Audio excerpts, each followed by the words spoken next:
In the opening of our documentary, we had a montage of footage, followed by a montage of clips from our documentary, such as interviews and what is to come, a typical convention of documentaries. This instantly lets the viewer know the topic of the documentary, whilst enticing them to continue watching. On a journey exploring modern-day society and homosexuality, from the moments of extreme sadness. I mean, you definitely get homophobia every week. To the moments of ultimate joy. Already been instrumental in helping gay couples to adopt children. This widely used convention was inspired to us by Stephen Fry's documentary Out There. I never feel to sleep with a woman. It's a yak. I'm born a queen. Só que eu nunca imaginei que o não vir do meu filho para casa, que ele estivesse morto.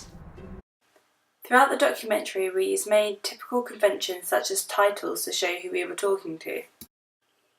We included relevant information such as their names, sexuality, and opinions on homosexuality. This technique is used a lot in TV documentaries as it means you can convey important information quickly and easily. We also use the title to display the title of our documentary, It's a Gay Area. The word gay was in rainbow coloured, emphasising the iconic colours of the gay pride and the LGBT community theme that we were going for. This simple template is often used in documentaries as it emphasises the titles of the documentary, for example in Educating the East End. We also use hashtags throughout our documentary, as this is a typical convention in modern documentaries.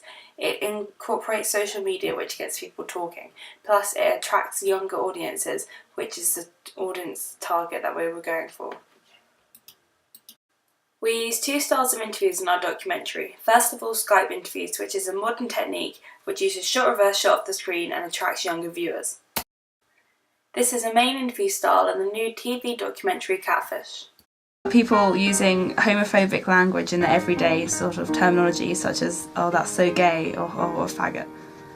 Okay, so I think if you ignore it at the top end, so when... And in Catfish...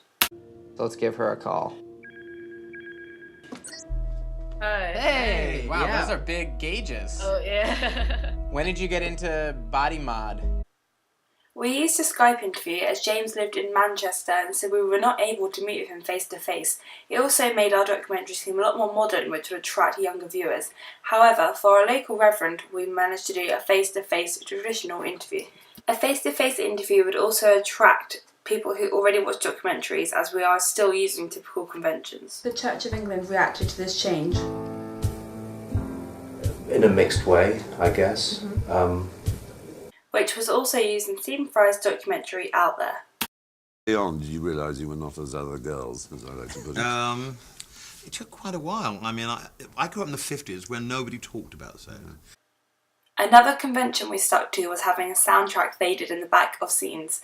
This soundtrack would usually mirror the content on screen and would reflect the atmosphere. An example of this is when we interviewed James Price on how homophobia is still an issue in today's society. We used Macklemore and Ryan Lewis's song Same Love, as we thought that the theme of this would mirror the content of the interview with James on homophobia in today's society. So, how do you feel about people using homophobic language in their everyday sort of terminology, such as, oh, that's so gay? An example of when this convention was used and when the song mirrored the content was in Super Size Me, the film documentary, where they had Fat Bottom Girls by Queen playing in the background.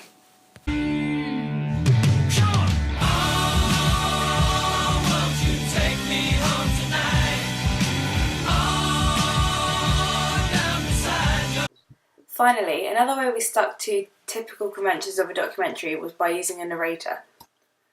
As our documentary was a reflective style, the documentarian was seen on and off screen.